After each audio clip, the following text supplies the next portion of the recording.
Hello and welcome to Meet the Tech Titans, and we're back with Season 2, ladies and gentlemen. And of course, on the show, as always, it's brought to you by Hutch. A big thank you for Hutch for jumping once again back on board on Meet the Tech Titans Season 2, where we're talking to individuals who've obviously made a mark in the tech industry.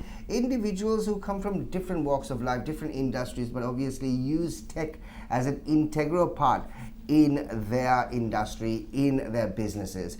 And we're actually coming to this time from our official venue partners. It's CoLabs Co-working at Mireka Towers at Havelock City. A big thank you to CoLabs Co-working. And of course, if you're looking for a beautiful place for you to actually spend some very quiet quality time, you can actually come by Mireka Towers. It's CoLabs Co-working, peaceful place for you to sit down and of course and just get down with your work. Right, on the show today, we have a very special guest who we're going to be talking to, an individual who's been in the training industry for a very, very long time. He's actually had many roles to actually play over the last several years. Sam Thrimavithana. Hi Sam, welcome to the show. Hey, thanks Shaq for the invite. Sam, we just gave you a very brief indication as to exactly what Meet the Tech Titans is, right? Now, you obviously been in this, not necessarily in the tech industry from right along, but you obviously had your hands in the cookie jar, so to say, to many different industries. Now,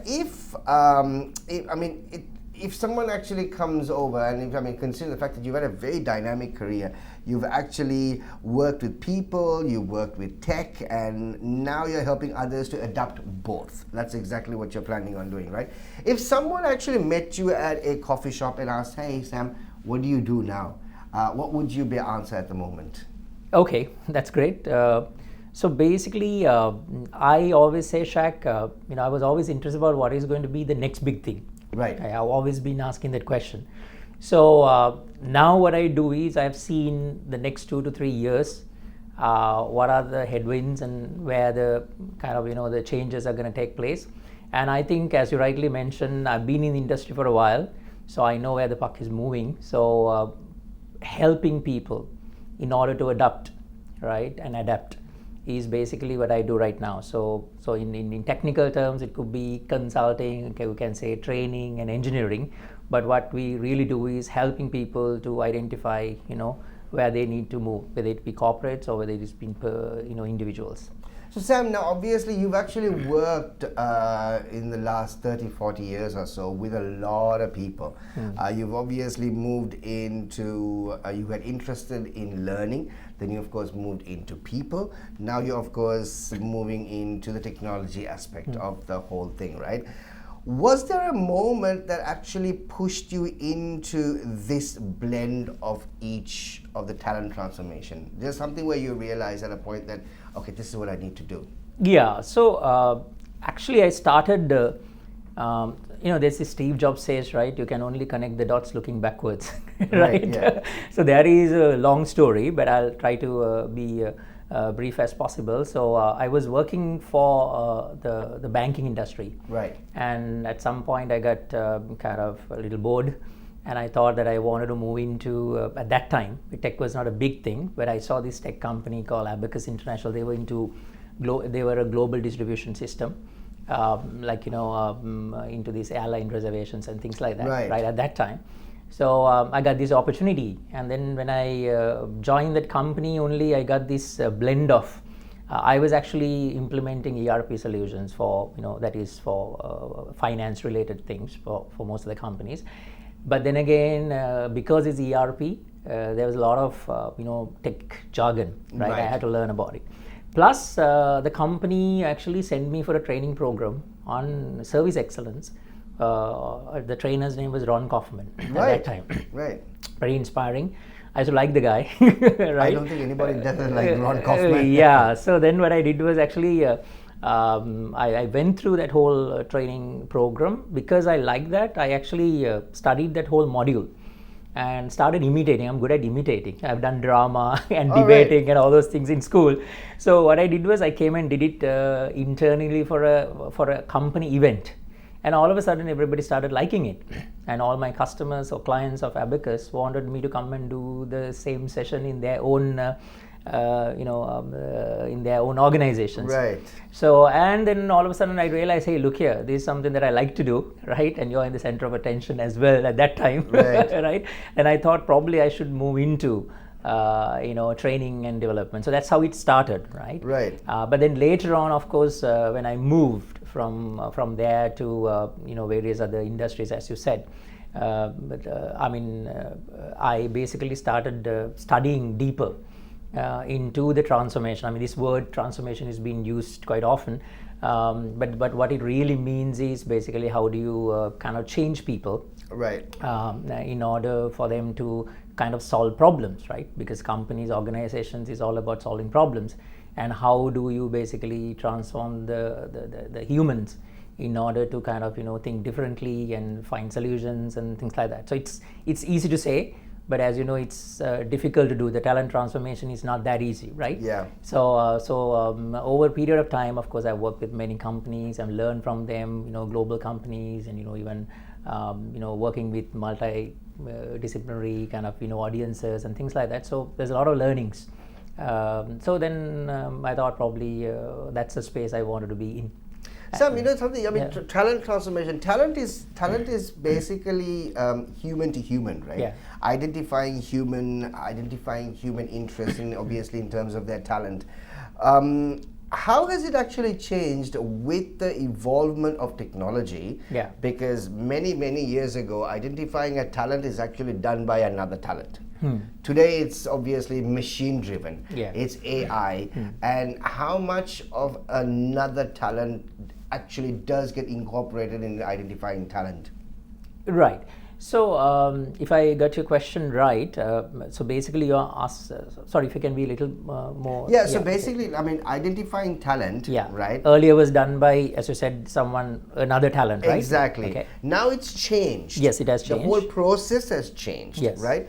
How, in terms of identifying the right talent, we thought those days it was obviously an individual who identify the right talent. Right. Now, with machine learning coming into play, with AI coming into play, okay. are we still sticking to the plan? Are we still identifying the right talent? Right. So it's becoming more data driven. So what happens is, as you said earlier, it was more like gut feeling, right? You've been doing interviews and you were doing deep dives and questioning, and you anyway try to find as much as possible more informed decisions, even though you are going to kind of hire that talent, right? Right. But now what has happened is there's a lot of data, as you know, so a lot of tools are available. So even the assessments, right, the traditional assessments that's been done in talent development is changing shack. For an example, I have mentioned this now, Sponge Global, the company that I founded about a few years back. It was basically a very interesting concept where this young the generations, they don't like to fill questionnaires, right, but they love to play games, right? So why not you get them to play a 5 minutes game, right? And then you kind of identify this person's temperament, identify this person's certain skill set, right, their decision making, how they're going to assess a situation and things like that. Right. So how do you do that? It's just like your social media is tracking you, whatever you do, and then try to push content. When you play this game, you can actually identify all the moves that you make, whether you are a risk averse person, whether you are a risk taker, right? And it is much more accurate because you have been given in a real situation. It's not like just a questionnaire, right? And if you look at even application tracking system, it's a very common use case these days, is basically, this is a problem the organization's having, right? You have 5 interns that you need to hire, but you will see the moment you open, you have about 1,000 or 1,500 applications coming. Right. And how are you going to really shortlist that 5 candidates? You can't physically do it, right? Early days you used to do it, but then again, we know usually what you do is you basically pick a few and then you check, and if you find good people, you call them. We don't know how, there was no proper process, right? Yeah. But now what happens is, because you have the keywords and then your CVs can get tracked, and you can conversationally, we call it the prompts. You can say this is the type of person we want, and you can actually scan that whole 1,500, 2,000 applications, and it can give you the best 100 guys or the 50 guys. Right. That 50 guys, we can do hackathons, interviews, and things like that, and kind of select. Right. So I'm not trying to say out of that 1,500, the best 50 guys or the 100 guys still we selected. Yeah. But at least at least there is a particular scanning that happens, and a process approaches in order to kind of hire them. Right. But at the same time, we are also telling these students, I work with a lot of universities, state, non-state universities, how important for them also to adapt into this modern way of getting hired, right? Right. So that's one. And the other thing is, of course, there are a lot of social listening tools, and there are a lot of platforms like LinkedIn. What type of content that they put out. Are they passionate about a particular topic? Are you having some level of thought leadership? So there are all these things that you can use it for hiring, and these are mostly, as you said, based on data, objective, right? So, but they still make a decision. There will be some level of subjectivity comes in. Yeah. But then the whole landscape is changing right now, Shaq. Yeah. Now you obviously have trained a couple of thousand people over the last several years, right? Now, obviously today, when you throw out words like digital transformation, tech transformation, digital upskilling, these words can actually be very overwhelming for individuals out there, and it can also be quite scary when you don't necessarily understand these words, right?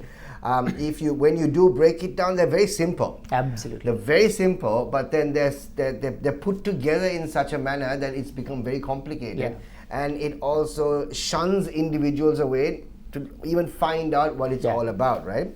Now, in terms of when individuals actually do hear this, what's the first mind shift that's required for them to absorb this without running away from it? Yeah. So I use a very simple analogy, right? Basically, you have heard about that the humans, right? They have these 5 senses. And your eyes and your ears and your nose, or your skin kind of thing, right?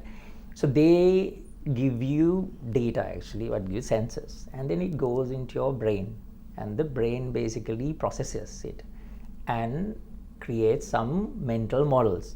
Based on those mental models, right, Shaq, you make certain actions, and you basically say certain things. That you basically act. Right. Now, this is the exact thing. If you look at generations, whether it's tech or artificial intelligence or whatever, this is the same thing that is happening. Only thing what is happening is these, things are getting replaced or basically substituted by machines. For an example, your eye get replaced by a camera, right? A mic.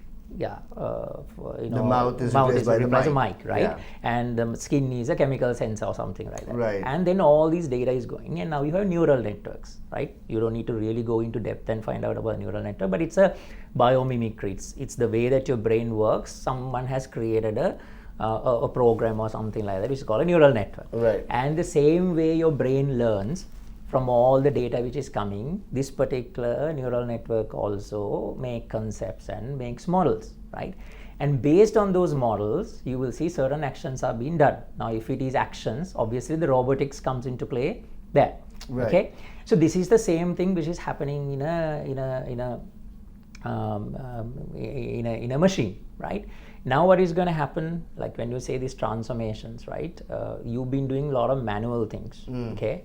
And some of those manual things that is being done by a human, it is getting replaced by digital devices. Right. Okay.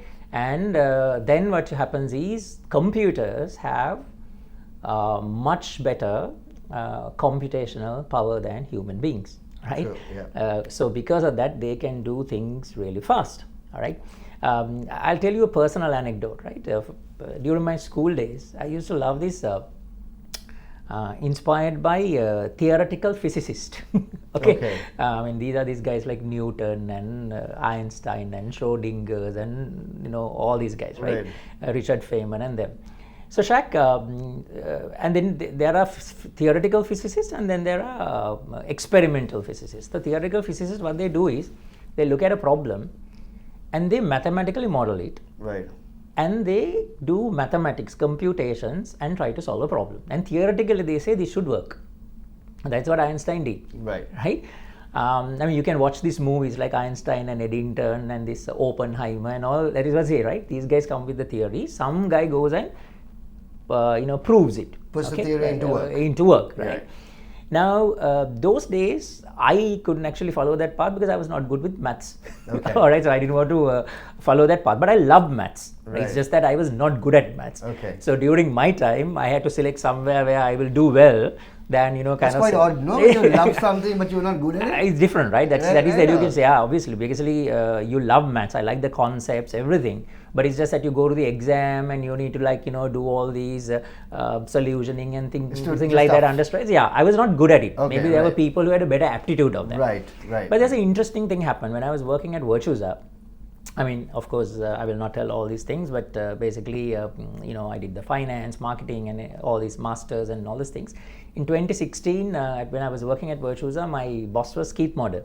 He was the chief operating officer. So I got an opportunity to kind of have a mentoring session with him. Right. And I told him, you tell me which area that I need to get into. So he asked me what are the things that you've done. So I gave all those examples. He said, I think you need to get into data. Because that's the next big thing, either cloud or data. This is what Keith told me. So then, I mean, he has seen the world. Back in 2016. 2016, right?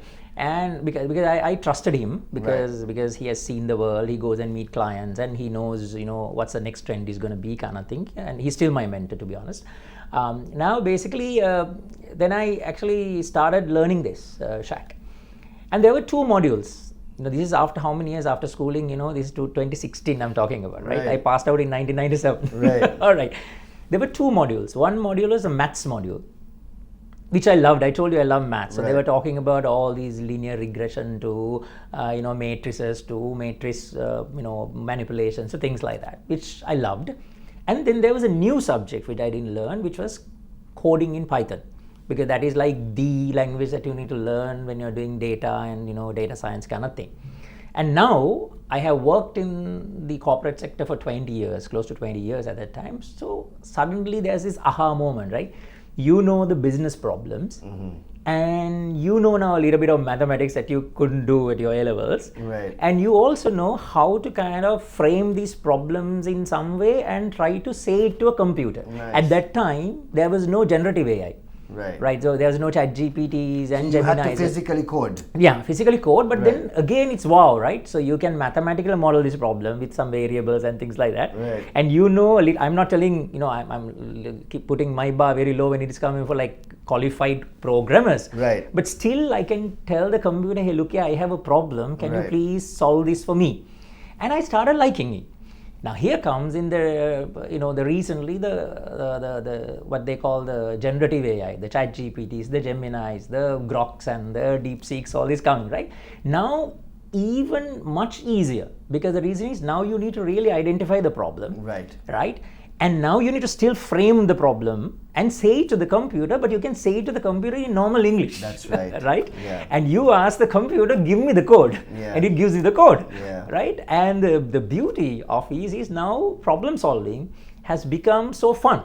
Right? And that's why I'm so kind of, interested. The moment this aha moment, kind of struck me, I thought this is a great opportunity for me to go and kind of, say this and spread the message and, kind of upskill employees, because it's really going to help. So that's how it's all started, right? See, the thing is, I'm also very impressed with obviously, chat GPTs and generative AIs that's actually out there right now.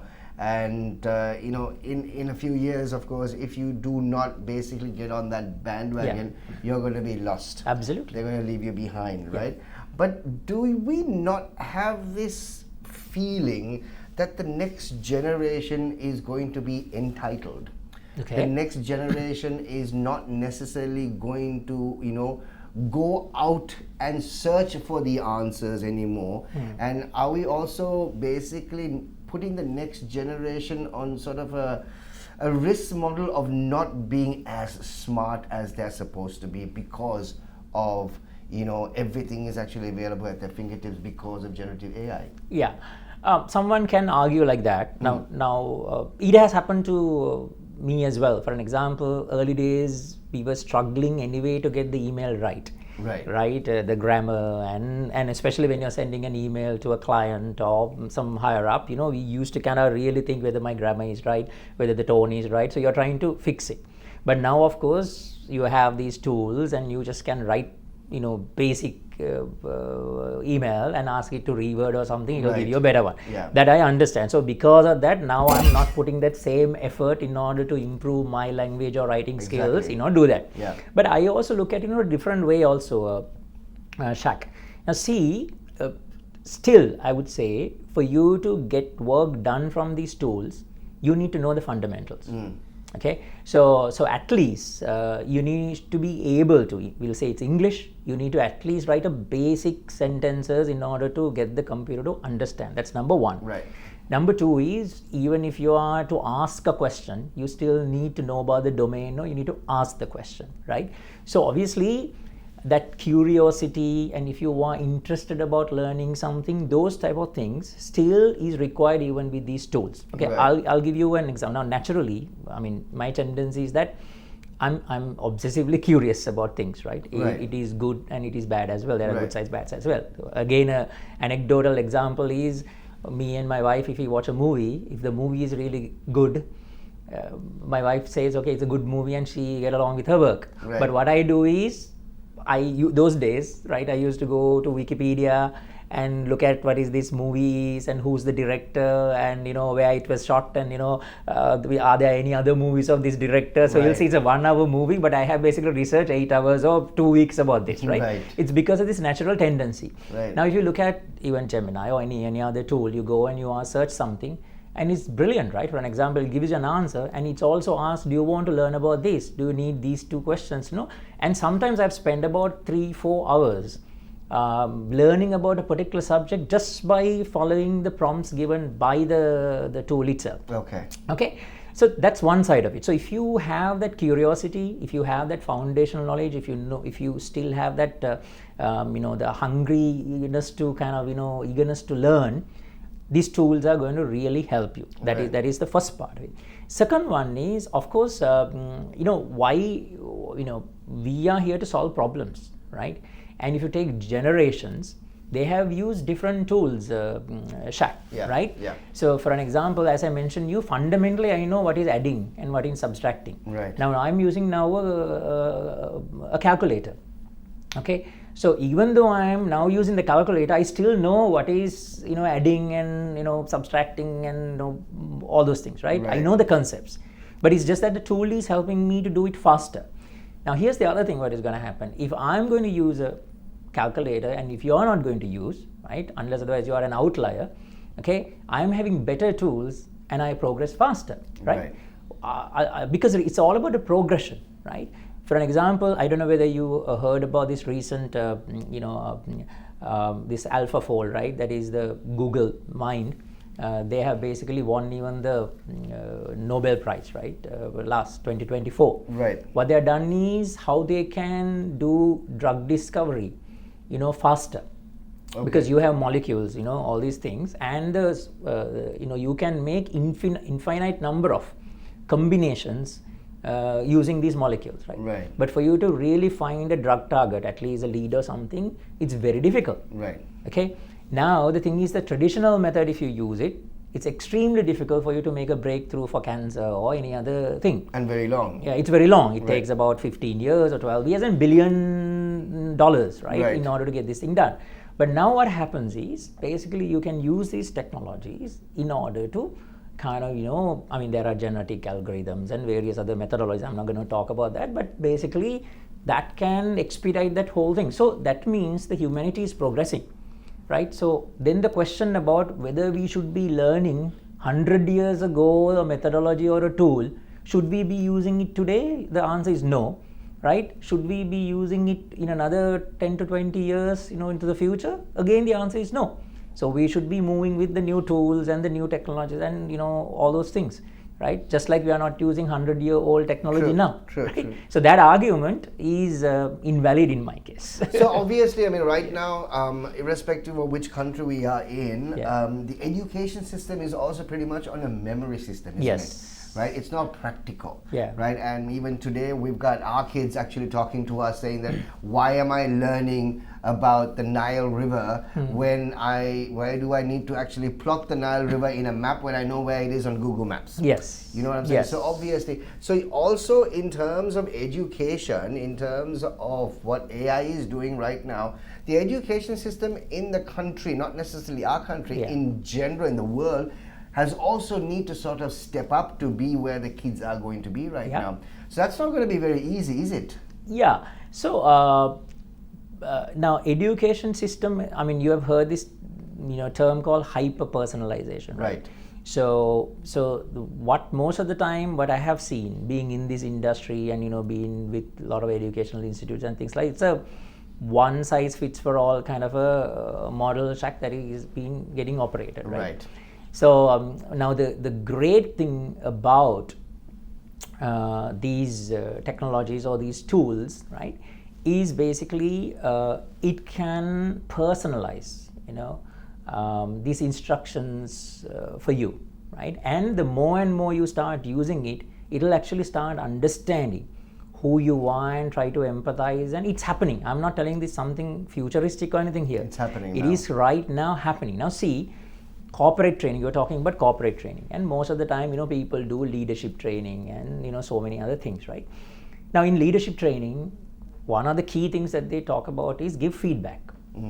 Okay, and you have to give feedback. They say as leaders you need to give feedback, right? You give the feedback in an effective manner, the timely manner, very relevant, and things like that. So you do so many of these training programs, and how many of them are really going to get implemented once you complete the training and they go back to work? If I ask, I would say I've not done a research on this, but probably 80-20. Maybe 20% of the people will change and they will try to give feedback.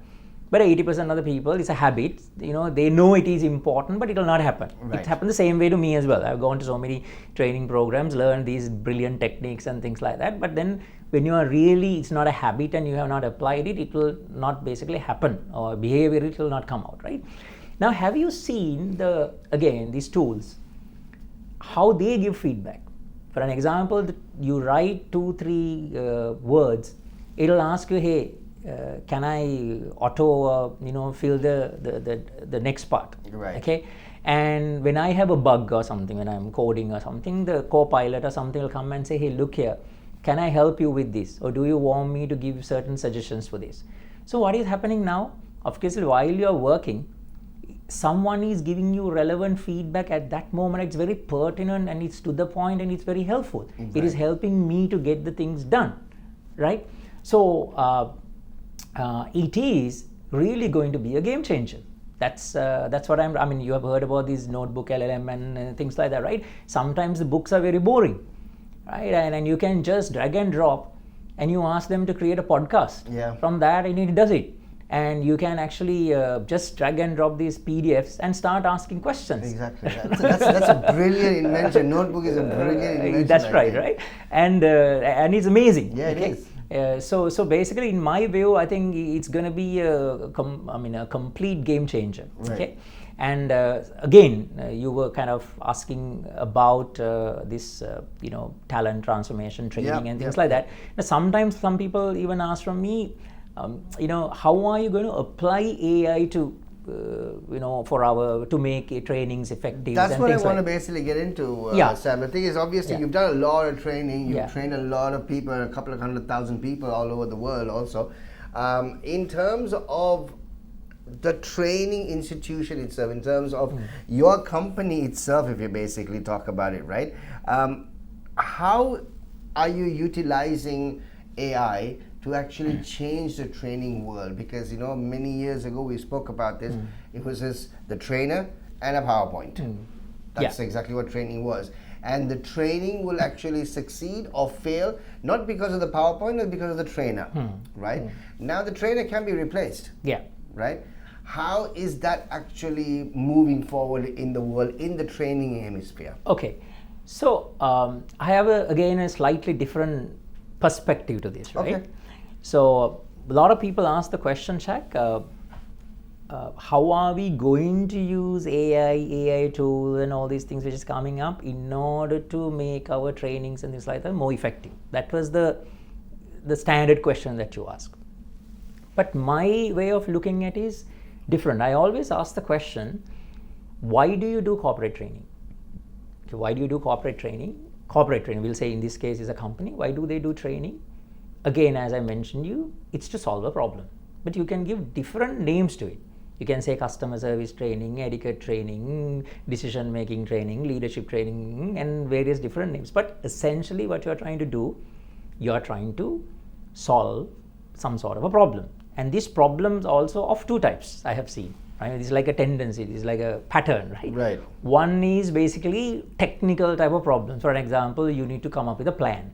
You need to do a budget. Okay, you need to come up with few options to make which option is better or things like that. Resource allocation, these type of things. These are very technical kind of thing, right? And I ask the question, can these things be now done, not 100% by the machine, but with the help of the machine by doing what I have asked you earlier, understanding the problem and framing it in such a way and getting the help of these tools to solve it faster? The answer is yes. Yeah. Right? For an example, let's take an example. We'll say it's a chief financial officer or a finance controller or someone like that. The role, probably you need to do financial reporting. You may have to do financial analysis, right, of your financial statements, and probably you need to do some budgeting. Or maybe you have a 10-member finance team that you need to lead and manage, right? Now, can these, you ask the question, can these things are being solved, right, faster by using these tools, right? The answer is definitely yes. Yeah. Okay. And the other type of problems comes working with people. Okay, obviously team building to conflict management to emotional intelligence. So there's a whole exhaustive list of training programs people do because you are having problems working with people. Right. Right. So that's why I say it's a different and a little radical perspective. So one thing is, of course, you have to work with the people. There's no other method, but you have to work with the people. Definitely you need to teach these people these skills, social skills and all those things in order to fix it. But you also can ask the question, what if you don't have to work with the people as well?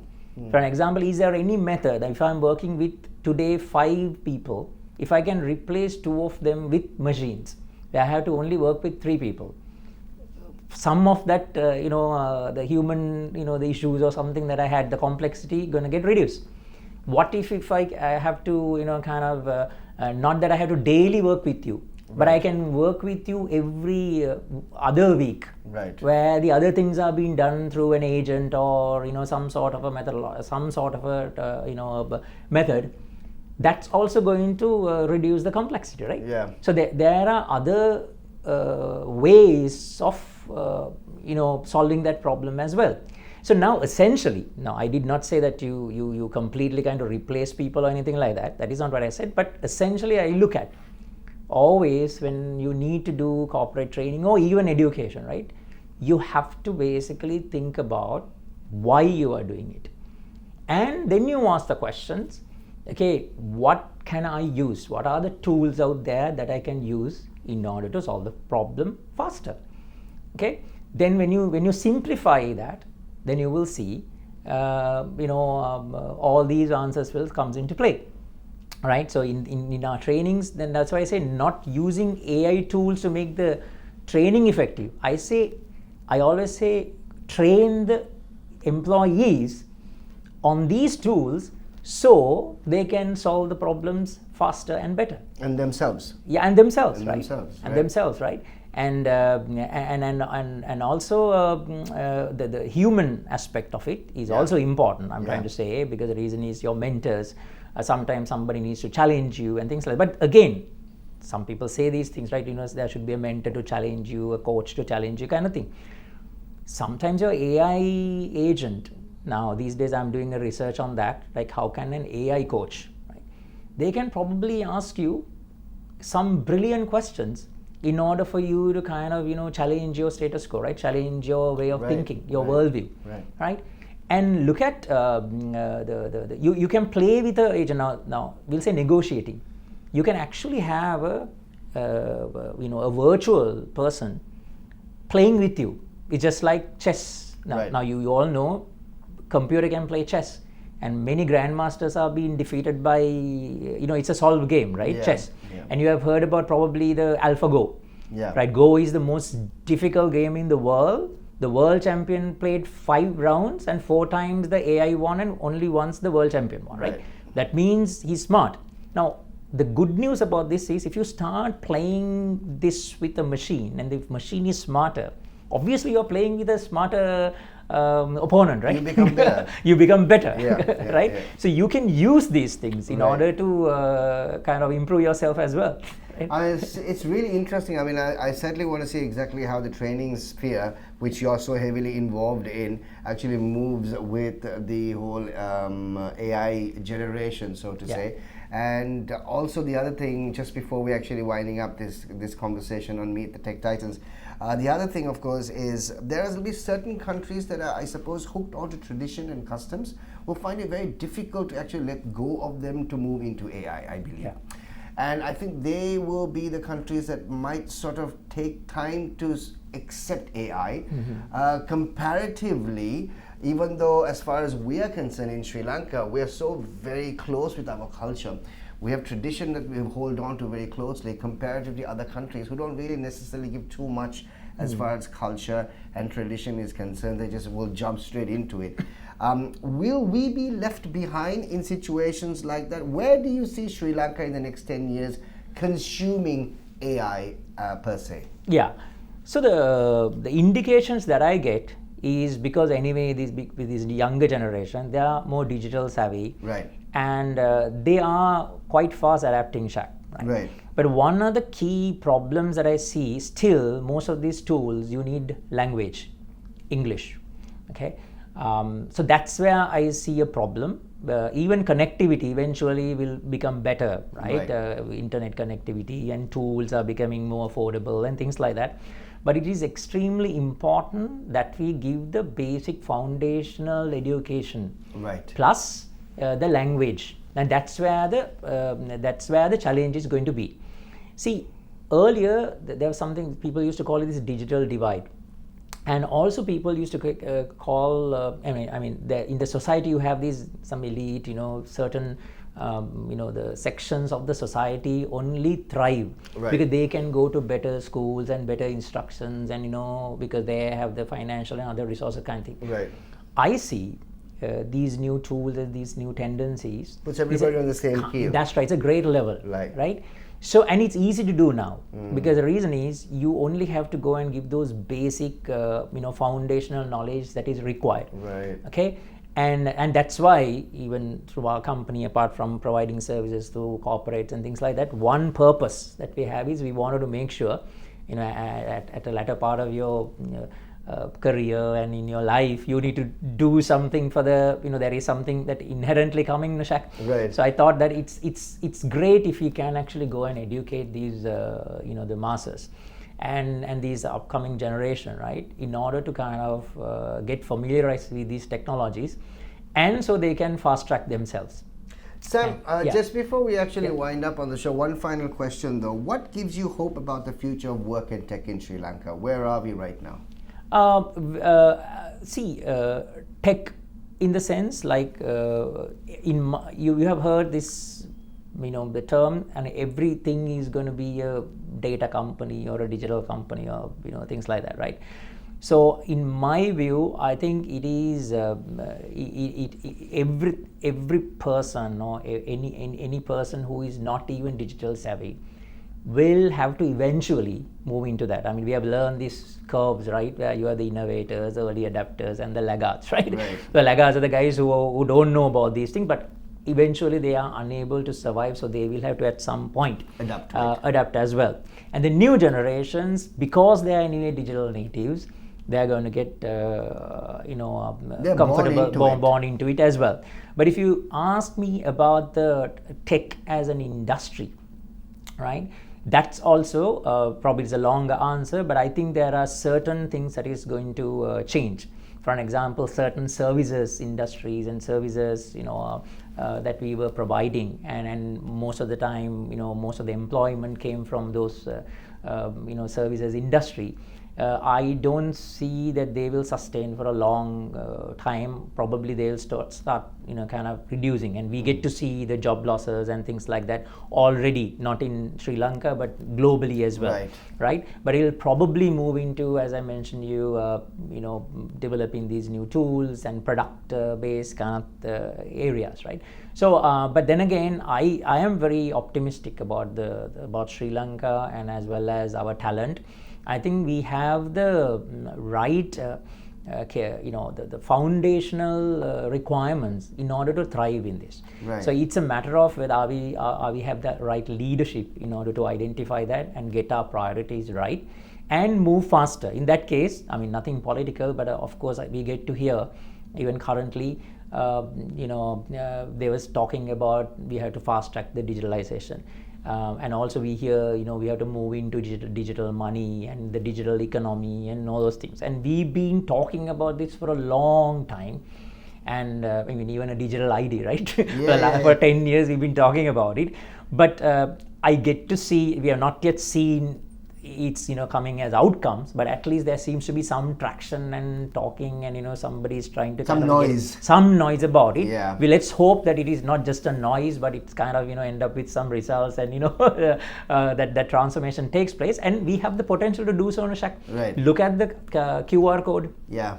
You are being pressed to some place and you say, hey, look here guys, you need to do overnight, the entire population changed, and they started using the QR code. Because this is a necessity, right? Right. Yeah. And if you have the sense of urgency, and if you can rally the people and get them to kind of transform, you can do that. Yeah. It's just a matter of you focus and you apply the right pressure and you get these things moving. I think Sam, I personally think that everyone will really start adapting fast when they're actually given no choice. Yes. Yeah. And there has to be something drastic that needs to happen. Yeah. Because if you start giving individuals choices, yes, then there's choices for them to choose. Absolutely. Right? If you want, as far as a country is concerned, if you want the country to move forward and start adopting more digital ways of doing things, you should say, this is your only way. Yeah. Then you're moving towards it. Absolutely. If I give you another example, two weeks back I was conducting a training for one of the leading telcos, right? Right.